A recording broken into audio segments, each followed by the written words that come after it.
Policy बाजार पर 1 करोड़ रुपए का टर्म लाइफ इंश्योरेंस केवल 450 रुपए महीने से शुरू। वाव! नमस्कार, हॉट टॉपिक देख रहे हैं आप। मोहताबिश हुसैन।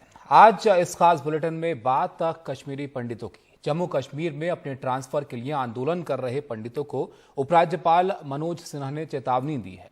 अगर वो काम पर नहीं लौटे तो उनका वेतन बंद कर दिया जाएगा। इसके साथ पंडितों के सामने हालात मुश्किल यहां पर बन गए हैं। दरअसल कश्मीर में पंडितों की वापसी के सवाल को इससे धक्का भी लगा है। यहां पर आप देखिए, साल 2008 में मनमोहन सरकार ने विशेष प्रधानमंत्री रोजगार योजना के तहत पंडितों की वापसी का एक खाका तैयार किया। 2012 में इस योजना को अमली जामा पहनाया गया। करीब 4000 कश्मीरी पंडित नौकरी के लिए आए और उनके सामने ये शर्त थी कि वो घाटी में ही नौकरी करेंगे। अगले कई साल ये सिलसिला ठीक चला, लेकिन 12 मई 2022 को कुछ आतंकियों ने राहुल भट्ट को उनके दफ्तर में घुसकर गोली मार दी। इसके बाद पंडितों ने सुरक्षित जगहों पर अपने तबादले की मांग की। 31 मई को रजनी भल्ला की हत्या के बाद उनका आंदोलन तेज हो गया और उनका कहना है कि वो अपनी नौकरी पर तभी लौटेंगे जब उनको सुरक्षित जगहों पर लगाया जाएगा। पंडितों का श्रीनगर से पलायन भी शुरू हो गया है, लेकिन सरकार ने उनको रोके रखा है। अब उपराज्यपाल उनका वेतन रोकने की बात कर रहे हैं। तो अब आप देखिए कि उपराज्यपाल की नई चेतावनी ने उनको और परेशान यहां पर कर दिया है।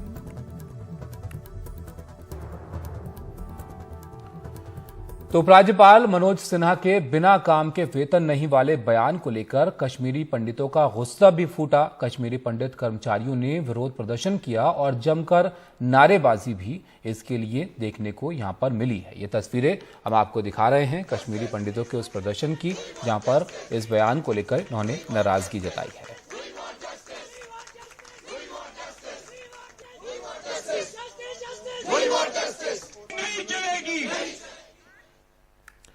तो इस पर चर्चा करते हैं। हमारे साथ जो खास मेहमान हैं उनसे आपका तारुफ कराते हैं। सुशील पंडित जी हैं, आप संस्थापक हैं रूट्स इन कश्मीर के। स्वागत है सुशील जी आपका। और अनिल शुक्ला वारसी जी हैं हमारे साथ, जो कि बीजेपी नेता हैं। सबसे पहले सुशील जी, मैं आप ही से शुरुआत करता हूं।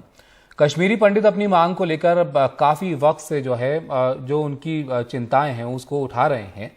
अब उपराज्यपाल के इस बयान को आप कैसे देखते हैं? मुझे लगता है कि ये बहुत क्रूर और संवेदनाहीन बयान है। ये जानते हुए भी कि उन्हें नौकरी का लालच देकर कश्मीर की घाटी में धकेल दिया गया, उस जगह जहां से वो 32 वर्ष पहले जान बचाकर निकले थे। उनकी आर्थिक मजबूरियों का, तंगियों का फायदा उठाकर उन्हें वापस इसलिए धकेला गया ताकि दुनिया को यह बताया जा सके कि अब स्थितियां सामान्य हैं। जो निकाले गए थे, मारकर लूटकर भगाए गए थे, वो वापस लौट रहे हैं। और इस पाखंड के लिए आपने वहां कितने लोगों की बलि दे दी। ये बार बार कहते हुए कि हमारे पास सुरक्षा की जिम्मेवारी है, हम सुरक्षा देंगे, हम ऐसा नहीं होने देंगे, वैसा नहीं होने देंगे। लोग वहां मरते रहे, काम करते रहे, और जब और ज्यादा मरने का शौक नहीं रहा और ज्यादा अपने परिवारों और बच्चों को यतीम होते देखने का मादा नहीं रहा, तो वहां से निकलना पड़ा। आज सरकार कह रही है कि अगर जिंदा रहना है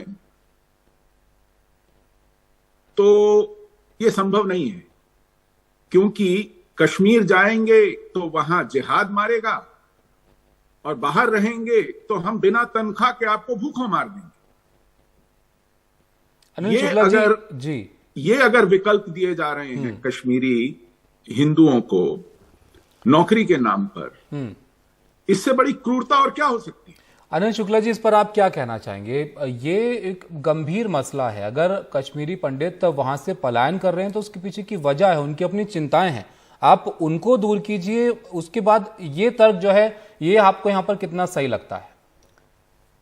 देखिए, ये बात सही है कि कश्मीर वैली में समस्याएं तो बहुत ज़्यादा थीं और लगातार संघर्ष कर रही सरकार उसके लिए, और बड़े पैमाने पर आतंकवादियों को मारा भी गया है। जहाँ तक बात रही ये लोग जो वहाँ से पलायन करके गए हैं, तो चूँकि जब इनका अपॉइंटमेंट हुआ था और जब इन्होंने नौकरी ज्वाइन की थी उस समय मैं समझता हूँ कि आज की जो परिस्थितियाँ हैं उससे ज़्यादा भयानक परिस्थिति थी। फिर भी इन लोगों ने वहाँ पे ज्वाइन किया और अब चूँकि जम्मू अलग क्षेत्र है, कश्मीर अलग क्षेत्र है, पुंछ अलग क्षेत्र है, तो जो जिस कैडर में जम्मू अगर श्रीनगर कैडर में ये गए हैं तो इनका ट्रांसफ़र पॉलिसी में कोई इस तरह का प्रोविज़न नहीं है कि उनको ट्रांसफ़र किया जा सके। फिर भी सरकार ने मई तक इनको सैलरी दी है, लेकिन अब पूरी तरह सुरक्षा देने की बात है। ये भी कहा गया है कि जो भी हमारे लोग हैं उनको हम जिला हेडक्वार्टर पे ही रखेंगे। अगर कुछ लोग हो सकता है तहसील हेडक्वार्टर पे जाएं, और अगर कुछ लोग गांव में रूरल एरिया में जाते हैं तो ये कहा गया कम से कम 3-4 लोग रहेंगे एक साथ जिनकी पोस्टिंग होगी। सरकार पूरी तरह उनको सुरक्षा देगी और ये सारी चीज़ें सरकार कर रही है। अब अगर ये लोग नहीं, ट्रांसफर पॉलिसी को लेकर आप बताइए, अगर इस पर आपका क्या रुख है? आपको अगर लगता है कि आनी चाहिए, क्योंकि ये अब बड़ी मांग है यहाँ पर जो कश्मीरी पंडित हैं उनकी। हमारा कहना है कि अगर ये नहीं जाते हैं नौकरी पे तो जो आतंकवादियों का मकसद है वो मकसद तो पूरा हो जाएगा। तो सरकार तो पूरी तरह से जिम्मेदार है इनके लिए, इनके परिवार के लिए, सबके लिए। जहाँ तक रही ट्रांसफ़र पॉलिसी की बात, तो सरकार ने चीफ सेक्रेटरी के नेतृत्व में एक कमेटी का गठन किया है। अब वो गठन में चीफ सेक्रेटरी और वो पूरी कमेटी अगर इस तरह का फैसला लेती है और तो सरकार उसको आगे अमल में लाती है तो इनके ट्रांसफ़र किए जाएंगे।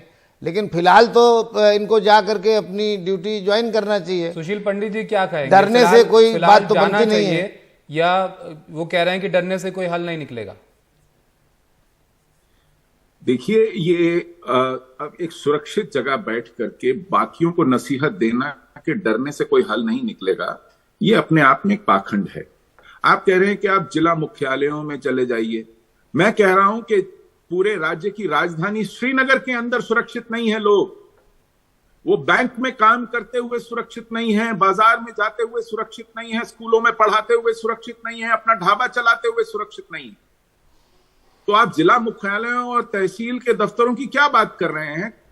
खुद पूरे राजधानी के अंदर मारे जा रहे हैं लोग। रही बात ट्रांसफर की और नीतियों की, तो ये नीतियां और ट्रांसफर आप प्रशासन के लिए बनाते हैं।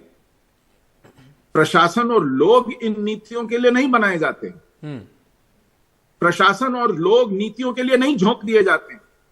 नीतियां बनती हैं प्रशासन के लिए, लोगों के लिए और सुविधा के लिए। आप लोगों की जान नहीं ले सकते क्योंकि आपको किसी नीति का पालन करना है। आपकी कमेटी बैठी रहेगी महीनों तक और वहां लोग मरेंगे। सरपंच मर रहे हैं, पार्षद मर रहे हैं, जो सांसद हैं और विधायक हैं वो अपने क्षेत्रों में जाते नहीं हैं, वो घरों से बाहर निकलते नहीं हैं, पब्लिक मीटिंग्स बंद कमरों में होती हैं।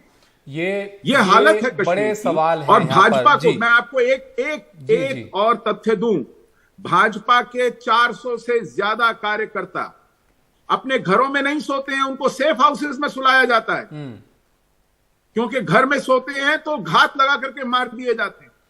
ये जो समस्या है, ये एक बड़ी समस्या है, बिल्कुल जाहिर है। अगर इतने टाइम से, इतने वक्त से कुछ चिंताएं हैं कश्मीरी पंडितों की और वो उसको लेकर आंदोलन कर रहे हैं, तो उसको भी देखा जाना चाहिए। बहुत शुक्रिया सुशील पंडित जी आपका और अनिल शुक्ला जी आपका हमारे साथ जुड़ने के लिए। तो जम्मू कश्मीर में अपने ट्रांसफर के लिए आंदोलन कर रहे पंडितों को अब उपराज्यपाल मनोज सिन्हा ने यहाँ पर चेतावनी दी है, जिसको लेकर अब नाराजगी भी जो है वो कश्मीरी पंडितों की तरफ से जताई गई है। फिलहाल एक ब्रेक के लिए रुकते हैं।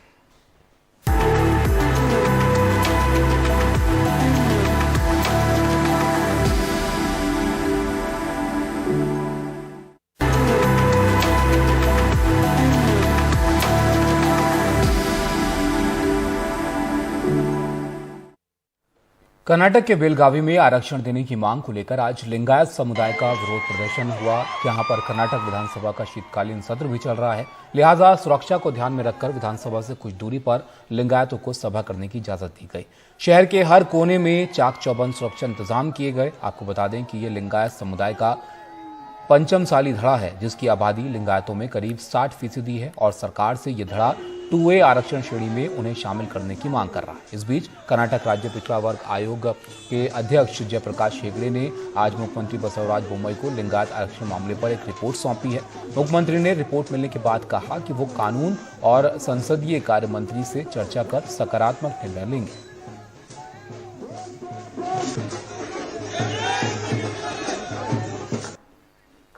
तो इसी के साथ हॉट टॉपिक में फिलहाल इतना ही। नमस्कार।